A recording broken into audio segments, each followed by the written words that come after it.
എല്ലാവർക്കും world of മൈനോഫ് നമ്മുടെ ചാനലിലെ പുതിയൊരു വീഡിയോയിലേക്ക് സ്വാഗതം. ഇറ്റ്സ് മീ ജഹാന മൈനോഫ്. അപ്പൊ ഇന്ന് ഞാൻ വന്നിരിക്കുന്നത് നിങ്ങളെ ഒന്നാമത്തെ ചാപ്റ്ററിലെ എക്സാം ഓറിയന്റഡ് ക്വസ്റ്റ്യൻ ആൻസേഴ്സും ആയിട്ടാണ്. ഇപ്പൊ ഓണപരീക്ഷയ്ക്ക് കാത്തിരിക്കുകയാണല്ലോ എല്ലാവരും. അപ്പൊ നിങ്ങൾക്ക് എക്സാമിന് വരുന്ന രീതിയിലുള്ള കുറച്ച് ക്വസ്റ്റ്യൻ ആൻസേഴ്സ് ചെയ്യാൻ വേണ്ടിയിട്ടാണ് വന്നിട്ടുള്ളത്. അപ്പൊ വീഡിയോ തുടങ്ങുന്നതിന് മുന്നേ തന്നെ ഒരു കാര്യം പറയട്ടെ, നമ്മുടെ ചാനൽ ആദ്യമായിട്ടാണ് നിങ്ങൾ കാണുന്നതെങ്കിൽ ഇപ്പൊ തന്നെ നമ്മുടെ ചാനൽ സബ്സ്ക്രൈബ് ചെയ്യാത്തവരുണ്ടെങ്കിൽ സബ്സ്ക്രൈബ് ചെയ്യാട്ടോ. അതുപോലെ വീഡിയോസ് ഇഷ്ടപ്പെടുകയാണെങ്കിൽ മറ്റുള്ളവർക്കൊക്കെ ഷെയർ ചെയ്ത് കൊടുക്കാനും അതുപോലെ ലൈക്ക് ചെയ്യാനും കമന്റ് ചെയ്യാനൊന്നും മറക്കരുത്. അപ്പൊ നമുക്ക് ആദ്യത്തെ ക്വസ്റ്റ്യൻ നോക്കാം. Atomic number of iron is 26. It exhibit Fe2 plus and Fe3 plus oxidation state. Write the subshell electronic configuration. അതായത് അയണിന്റെ അറ്റോമിക് നമ്പർ Fe എന്ന് പറയുന്ന അയണിന്റെ അറ്റോമിക് നമ്പർ 26 ആണ്. ഇത് നിലകൊള്ളുന്നത് Fe2 പ്ലസ് അയോൺ ആയിട്ടും Fe3 പ്ലസ് അയോൺ ആയിട്ടുമാണ്. അപ്പൊ ഈ രണ്ട് അയോൺസിന്റെയും സബ്ഷെൽ ഇലക്ട്രോണിക് കോൺഫിഗറേഷൻ അഥവാ സബ്ഷെൽ ഇലക്ട്രോൺ വിന്യാസം എഴുതാനാണ് പറഞ്ഞിട്ടുള്ളത് കേട്ടോ. അപ്പൊ നമുക്കതൊന്ന് ചെയ്തു നോക്കാം. Feയുടെ അറ്റോമിക് നമ്പർ 26 ആണ്. Feയുടെ നമ്മൾ എഴുതിയിട്ട് Fe2 പ്ലസിന്റെയും Fe3 പ്ലസിന്റെയും ഒന്ന് കണ്ടു നോക്കാം. അതായിരിക്കും ഒന്നും കൂടി എളുപ്പം എന്ന് പറഞ്ഞാല്.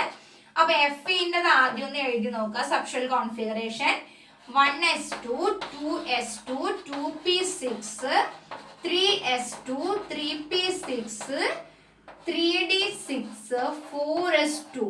ഇതാണ് Feയുടെ സബ്ഷെൽ ഇലക്ട്രോൺ വിന്യാസം. എണ്ണി നോക്കിയാൽ അറിയാം.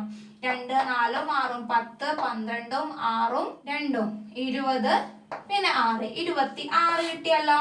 ഓക്കെ, ഇനി Fe2 പ്ലസ് എങ്ങനെയാണ് ഉണ്ടാവുന്നത്? Fe എന്ന് പറയുന്ന എലമെന്റ് 2 ഇലക്ട്രോണുകളെ വിട്ടുകൊടുക്കുന്ന സമയത്താണ് Fe2 പ്ലസ് ഉണ്ടാവുക. ഒരു ആറ്റം എപ്പോഴും ഇലക്ട്രോണിനെ വിട്ടുകൊടുക്കുക അതിന്റെ അവസാനത്തെ സബ്ഷെല്ലിൽ നിന്നായിരിക്കും. അപ്പൊ നമ്മൾ അവസാനത്തെ ഫോറസ്റ്റിലെ 2 ഇലക്ട്രോൺ ഒഴിവാക്കി കഴിഞ്ഞാൽ നമുക്ക് എന്ത് കിട്ടും? Fe2 പ്ലസിന്റെ കോൺഫിഗറേഷൻ കിട്ടും. അപ്പൊ ആ ഫോറസ്റ്റിന് 2 ഇലക്ട്രോൺ പോയി എന്ന് പറഞ്ഞാൽ പിന്നെ ഫോറസ്റ്റിനെ കുറിച്ച് ചിന്തിക്കാൻ വേണ്ട. ഫോറസ്റ്റ് എന്ന് പറഞ്ഞ സബ്ഷെല്ലേ ഇല്ല. 1s2 മുതൽ സ്റ്റാർട്ട് ചെയ്തു, ഇതേപോലെ ഇങ്ങോട്ട് പോയി ലാസ്റ്റ് എന്ത് എഴുതുക? 3d6 എന്ന് എഴുതുക. അതിനിടയ്ക്കുള്ള ഒന്നും വ്യത്യാസമില്ല കേട്ടോ, അതുകൊണ്ടാണ് ഞാൻ എഴുതാഞ്ഞത്. 1s2 2s2 2p6 3s2 3p6 3d6. ഇതാണ് Fe2 പ്ലസിന്റെ കോൺഫിഗറേഷൻ. ഇനി Fe3 പ്ലസ് എങ്ങനെയാണ് ഉണ്ടാവുക? Feയിൽ നിന്ന് 3 ഇലക്ട്രോണുകൾ പോവണം എന്ന് വെച്ചാൽ അവസാനത്തെ, ഇനി നിങ്ങൾ ഇങ്ങനെ ഒരു ക്വസ്റ്റ്യൻ അടുപ്പിച്ചു വരുമ്പോ ഇതിനെ മറന്നിട്ട് പിന്നെ ഇവിടുന്ന് മാത്രം ചിന്തിക്കരുത് കേട്ടോ. നിങ്ങൾ എപ്പോഴും നോക്കേണ്ടത് എവിടുന്നാ? Fe എന്നാണ്. Fe എന്ന് പറയുമ്പോൾ ലാസ്റ്റ് വരുന്ന 3d6 4s2 ആണ്. അതിലെ അവസാനത്തെ 2 പോയി. അവസാനത്തെ 2 പോയാല് ഒന്നും കൂടെ ബാക്കിയുണ്ട്. അപ്പൊ ഇവിടുത്തെ ഒന്നിനെയും കൂടെ ഒഴിവാക്കണം. ഇങ്ങനെ 3 പോയാൽ മാത്രമേ നമുക്ക് Fe3 പ്ലസിന്റെ കോൺഫിഗറേഷൻ അഥവാ ഇലക്ട്രോൺ വിന്യാസം കിട്ടുള്ളൂ. അപ്പൊ നമുക്ക് എന്ത് ചെയ്യാം?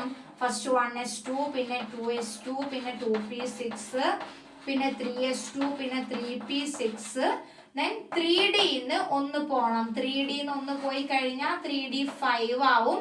ഇവിടുത്തെ ഒന്നും ഒഴിവാക്കുക, ഇവിടുത്തെ എസിലെ 2 ഒഴിവാക്കുക. അപ്പോഴാണ് Fe3 പ്ലസ് ഉണ്ടാവുക കേട്ടോ. ഓക്കെ ആണല്ലോ. അപ്പൊ അടുത്ത ക്വസ്റ്റ്യൻ ശ്രദ്ധിക്കുക. Manganese a d block element exhibit different oxidation state. Why? Question a വരുന്നത് include chemical formula of more compounds of manganese in the table right there. അതായത് നമ്മൾ ബോർഡിൽ എഴുതിയിട്ടുള്ള ടേബിളിൽ മാംഗനീസിന്റെ കുറച്ച് കെമിക്കൽ ഫോർമുല കോമ്പൗണ്ടുകളുടെ തന്നിട്ടുണ്ട്.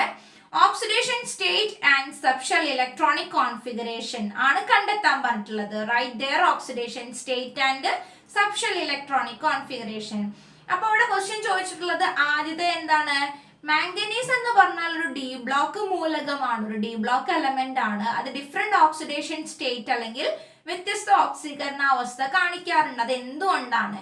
നമ്മൾ പറഞ്ഞിട്ടുള്ള ഒരു കാര്യമാണ് എന്തുകൊണ്ടാണ് മാംഗനീസ് ഡിഫറെന്റ് ഓക്സിഡേഷൻ സ്റ്റേറ്റ് വ്യത്യസ്ത ഓക്സീകരണാവസ്ഥ കാണിക്കുക എന്നുള്ളത്. അതായത് മാംഗനീസ് ഒരു ഡി ബ്ലോക്ക് എലമെന്റ് അല്ല, ഒരു ഡി ബ്ലോക്ക് മൂലകം ആയതുകൊണ്ട് ലാസ്റ്റത്തെ 4s സബ്ഷെല്ലിലെ ഇലക്ട്രോണിനെ കൂടാതെ തൊട്ടുള്ളിലുള്ള ഡി സബ്ഷെല്ലിലെ ഇലക്ട്രോണിനെയും കെമിക്കൽ റിയാക്ഷനിൽ അല്ലെങ്കിൽ രാസപ്രവർത്തനത്തിൽ പങ്കെടുപ്പിക്കുന്നതുകൊണ്ടാണ് വ്യത്യസ്ത ഓക്സിഡേഷൻ നമ്പർ അല്ലെങ്കിൽ ഓക്സീകരണാവസ്ഥ വരാനുള്ള കാരണം.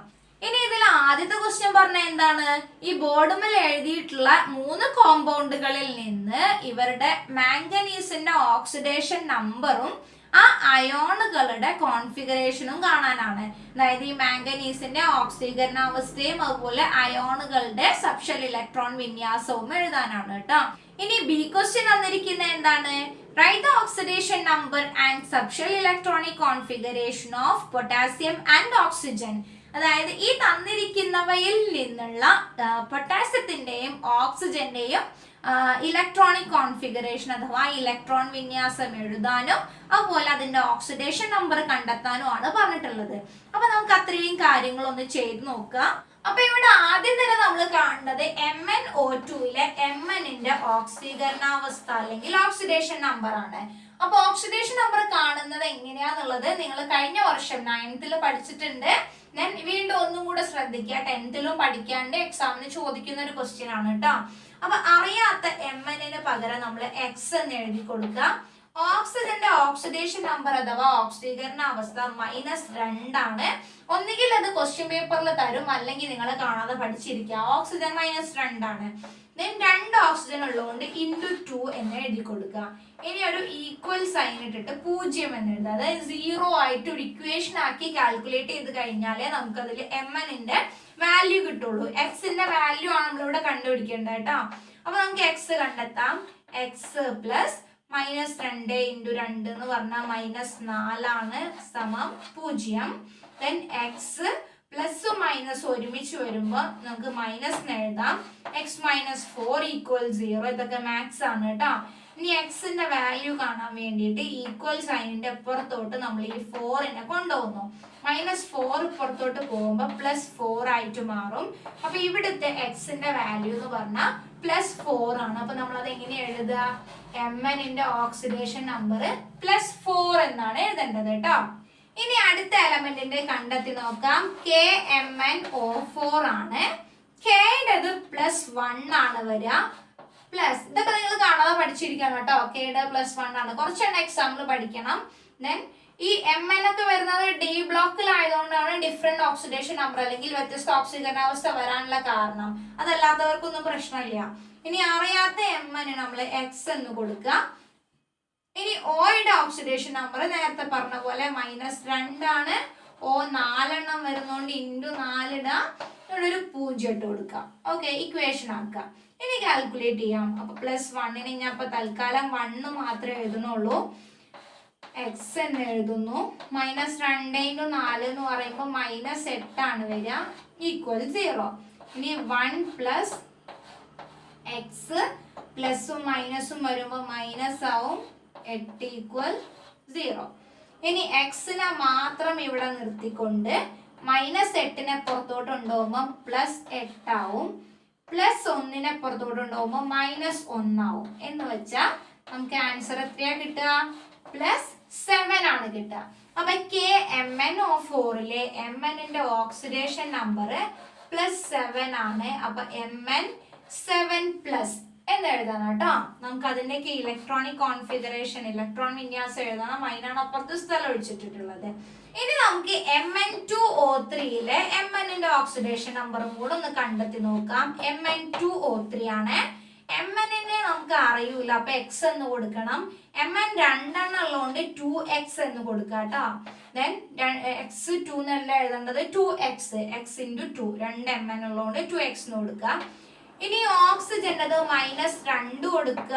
ഓക്സിജൻ്റെത് എണ്ണം 3 ആയതുകൊണ്ട് *3 എന്ന് കൊടുക്കുക. =0 എന്ന് എഴുതുക. ഇനി 2X ആണ് നമ്മൾ കണ്ടെത്തുന്നത്. 2X പ്ലസ് ഇട്ടിട്ട് -2 × 3 എന്ന് പറയുമ്പോൾ -6 അല്ലേ കിട്ടുക? =0. ഇനി 2X പ്ലസും മൈനസും ഒരുമിച്ച് വരുമ്പോൾ -6 = 0 എഴുതുക. ഇനി നമ്മൾ എന്താ ചെയ്യേണ്ടത്?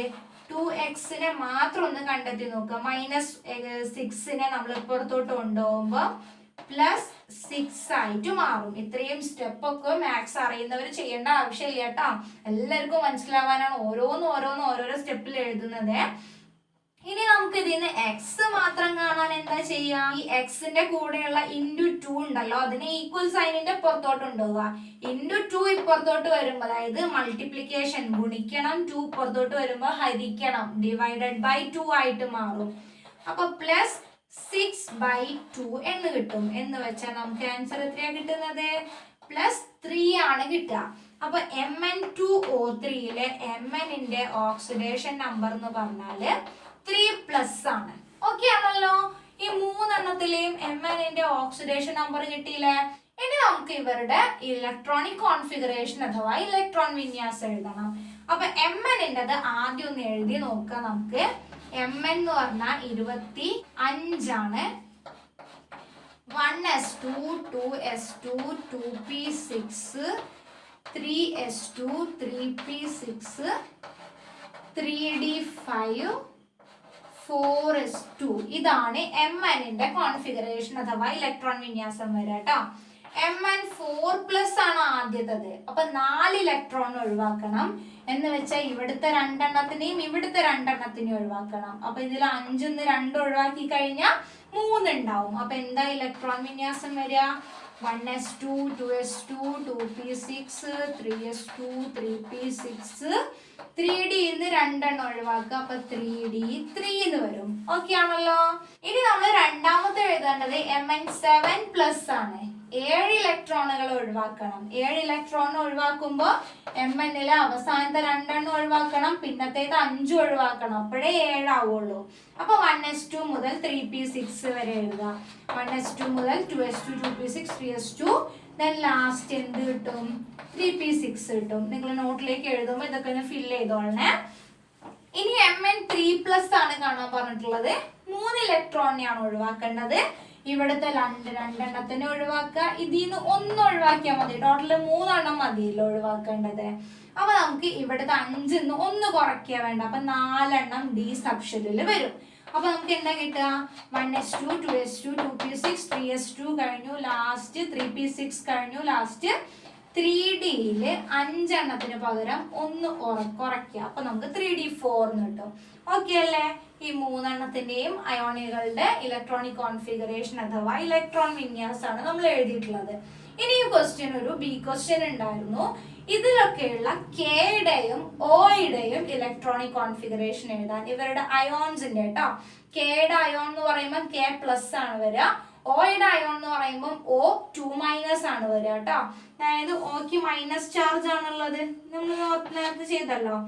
KMnO4 Kക്ക് +1 അല്ലേ ചെയ്തത്. ഈ 2 പേരുടെയും ഓക്സിഡേഷൻ നമ്പറും അതുപോലെ ഇലക്ട്രോണിക് കോൺഫിഗറേഷൻ അഥവാ ഇലക്ട്രോൺ വിന്യാസവും നമ്മളോട് അതും കൂടി കണ്ടെത്താൻ പറഞ്ഞിട്ടുണ്ട്. അതൊന്ന് ചെയ്ത് നോക്കാം. അപ്പൊ ആദ്യം നമുക്ക് ഈ പൊട്ടാസ്യത്തിന്റെ കാര്യം നോക്കാം. പൊട്ടാസ്യത്തിന്റെ ചാർജ് എന്ന് പറഞ്ഞാൽ വരുന്നത് +1 ആണ്. കെയുടേത് +1 ആണ് കേട്ടോ. കെക്ക് +1 കിട്ടുക. കെ എന്ന് പറയുന്ന എലമെന്റ് ഒരു ഇലക്ട്രോണിനെ വിട്ടു കൊടുക്കുമ്പോഴാണ്. കെ എന്ന് പറയുന്ന പൊട്ടാസ്യം ഒരു ഇലക്ട്രോണിനെ ഡൊണേറ്റ് ചെയ്തപ്പോഴാണ് കെക്ക് പ്ലസ് ചാർജ് കിട്ടുക. കെയുടെ അറ്റോമിക് നമ്പർ എന്ന് പറഞ്ഞാൽ 19 ആണ് കേട്ടോ. 19 ആണ്. അപ്പൊ 19 എങ്ങനെയാണ് വരിക? 1 ഒഴിവാക്കുമ്പോ എന്താ എഴുതും? ഞാൻ 2 പ്രാവശ്യം എഴുതുന്നില്ല. ഡയറക്റ്റ് ആയിട്ട് ഈ അയോണിന്റെ ഇലക്ട്രോൺ വിന്യാസം തന്നെ എഴുതുന്നുള്ളൂ. അപ്പൊ നമുക്ക് first 1s2 2s2 2p6 3s2 3p6 അതായത് 2 4 6 10 12 6 18. അപ്പൊ 19 ഉള്ള ആളുടെ എങ്ങനെയാ വരിക? 3p6 കഴിഞ്ഞിട്ട് ഒന്നും കൂടെ വരും. അതായത് 4s1 കൂടെ വരും. ഓക്കെ, അങ്ങനെ ആകുമ്പോഴേ 19 ആവുള്ളൂ. അപ്പൊ നമ്മൾ എഴുതുന്നത് ശരിക്കും 19 ഉള്ള എലമെന്റിന്റെ അല്ല, കെയുടെ പ്ലസ് ചാർജ് ഉള്ള അയോണിന്റെ ആണ് അല്ലെ. അപ്പൊ ഒരു ഇലക്ട്രോണിനെ വിട്ടു കൊടുത്തപ്പോഴല്ലേ K+ ഉണ്ടാവുക. എന്ന് വെച്ചാൽ 18 ഇലക്ട്രോണേ ഉള്ളൂ. അപ്പൊ ഇത്ര മതി. ലാസ്റ്റത്തെ 4s1 ആണ് ഉണ്ടാവുക. ശരിക്കും അത് അങ്ങോട്ട് ഒഴിവാക്കുക. ഇനി നമ്മൾ ചെയ്യുന്നത് ഓയുടേതാണ്. ഓയുടെ അയോണിന്റെ എന്ന് പറഞ്ഞാൽ -2 ആണ് കേട്ടോ. ഓയുടെ അയോൺ എന്ന് പറഞ്ഞാൽ -2 ആണ്. ശരിക്കും ഓയുടെ അറ്റോമിക് നമ്പർ വരുന്നത് 8 ആണ്. 8 വരുന്ന സമയത്ത് എന്താണ് ഓയുടെ കോൺഫിഗറേഷൻ വരിക നമുക്ക് നോക്കാം. 1s2 2s2 2p4 ആണ് 8 വരുന്ന സമയത്ത് വരിക. ഓയുടെ മൈനസ് ചാർജ് ഉള്ള അയോണ് രൂപപ്പെട്ടിരിക്കുന്നത് എങ്ങനെയാണ്? ഓക്സിജൻ എന്ന് പറയുന്ന ആറ്റം 2 ഇലക്ട്രോണിനെ വാങ്ങിയപ്പോഴാണ് O2- ഉണ്ടായത്. അപ്പൊ 2 ഇലക്ട്രോണിനെ വാങ്ങാന്ന് പറഞ്ഞാൽ 2 ഇലക്ട്രോൺ കൂടി കിട്ടിയല്ലേ ചെയ്തത്. കൂട്ടിയിട്ടാണ് നമ്മൾ എഴുതേണ്ടത്. നേരത്തെ ഡൊണേറ്റ് ചെയ്യാൻ വിട്ടുകൊടുക്കുന്ന സമയത്ത് കുറച്ചാണ് എഴുതുന്നത്. പക്ഷെ ഇവിടെ എന്താ ചെയ്യേണ്ടത്? 2 ഇലക്ട്രോണിനെ കൂട്ടിയിട്ടാണ് എഴുതേണ്ടത്. അപ്പൊ എവിടേക്കാണ് കൂട്ടാൻ കഴിയുക നമുക്ക്? ലാസ്റ്റത്തെ സബ്ഷെല്ലിലല്ലേ കൂട്ടാൻ കഴിയാ. അപ്പൊ ലാസ്റ്റ് 2p4 പകരം എന്ത് വരും? 2p6 വരും. ഇതാണ് നമ്മളെ ക്വസ്റ്റ്യൻ ബിയുടെ ആൻസർ. ഇത് നമ്മളെ എ ക്വസ്റ്റ്യൻ ആൻസർ ആണ്. ഇതാണ് നമ്മളെ ബി ക്വസ്റ്റ്യൻ ആൻസർ. അപ്പൊ ഈ ക്വസ്റ്റ്യൻ ആൻസർ ക്ലിയർ ആയില്ലേ? അപ്പൊ ഇത്രയും ക്വസ്റ്റ്യൻ ആൻസേഴ്സ് ചെയ്തുകൊണ്ട് നമ്മൾ ഇന്നത്തെ വീഡിയോ ഇവിടെ തൽക്കാലം വൈൻഡപ്പ് ചെയ്യാണ്. അപ്പൊ എപ്പോഴും പറയുന്ന പോലെ തന്നെ നമ്മളെ ചാനൽ സബ്സ്ക്രൈബ് ചെയ്യാതെ കാണുന്നവർ ആരെങ്കിലും ഉണ്ടെങ്കിൽ ഇപ്പൊ തന്നെ സബ്സ്ക്രൈബ് ചെയ്യാട്ടോ. പിന്നെ നമ്മളെ വീഡിയോസ് ഒക്കെ നിങ്ങൾക്ക് യൂസ്ഫുൾ ആയിട്ട് തോന്നുകയാണെങ്കിൽ നമ്മൾ എഡ്യൂക്കേഷണൽ ന്യൂസും അതുപോലെ എഡ്യൂക്കേഷണൽ വീഡിയോസും ഒക്കെ നിങ്ങൾക്ക് യൂസ്ഫുൾ ആയിട്ട് തോന്നുകയാണെങ്കിൽ നിങ്ങളെ ഫ്രണ്ട്സിനും കൂടെ ഷെയർ ചെയ്ത് കൊടുക്കാനും പിന്നെ വീഡിയോ ലൈക്ക് ചെയ്യാനും കമന്റ് ചെയ്യാനൊന്നും മറക്കരുത്. അപ്പൊ അടുത്തൊരു വീഡിയോ ആയിട്ട് വരുന്നത് വരെ എല്ലാവർക്കും ബൈ.